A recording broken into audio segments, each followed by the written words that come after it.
唔知大家係咪同我一樣咯？我每一次出門口咧，係一定會帶住個 headphone 咧去聽歌、去行路啊、去搭車啊。咁我自己咧個人亦都係一個粵語歌嘅愛好者，所以今期咧想同大家推薦咧5首我自己好中意嘅粵語小眾歌嘅歌單。月夜下彎身加快有企穩，每晚也不歸家找一個人，徐徐遺忘紛爭於抱憾中覓尋。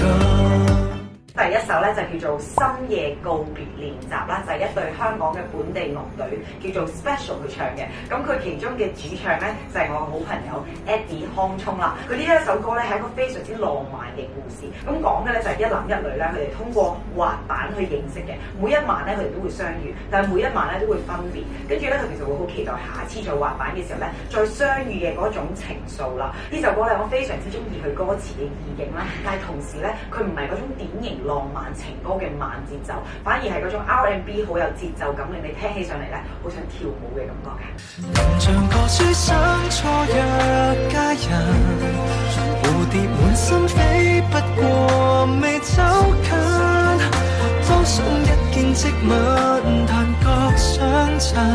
何妨從夏到秋慢慢抱緊。第二首咧就唔算係小眾嘅，咁但係喺近期咧喺香港非常之 hit，我都好中意嘅一首歌咧就係 MC 張唱嘅《老派約會之必要》啦。呢首歌咧，我覺得我最中意嘅咧就係黃偉文佢填嘅呢首歌詞，即係我哋而家年輕人嘅愛情觀咧，好似一個快餐式嘅愛情咁樣㗎，任何嘢嚟得快又去得快。但係佢講嘅咧就可能翻去舊時代，可能我哋爹哋媽咪啊，或者我哋爺爺嫲嫲嗰個年代咧，大家嗰種愛情咧好單純啦，好純樸啊。所有嘢咧都係循序漸進，而且兩個人咧係好怕醜啦，好含蓄嘅。我覺得有時候咧翻去回望翻佢哋嗰陣時嘅嗰啲愛情嗰種純粹咧，會覺得相對起我哋而家快餐式嘅愛情咧係更加珍貴㗎。都不能感動你麼？原來暫時共你沒緣分，來年漸會變得更合襯，還剩那天變黃金。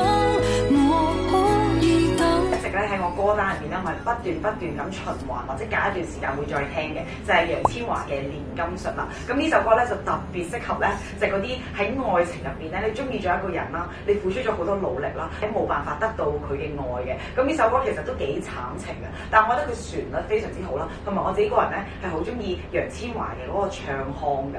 不枉一生間抱着這安慰是命感。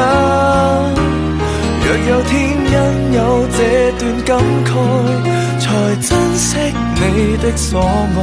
我的離開也是愛。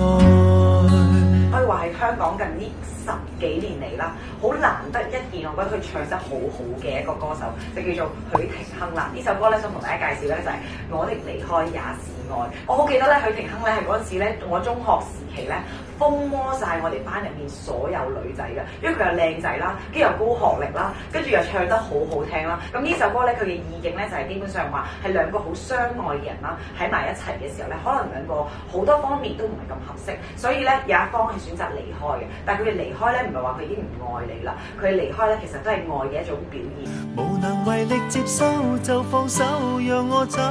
必須粉身碎骨，仍然獨自接受，肯犧牲我若可以獲救，就含笑分手，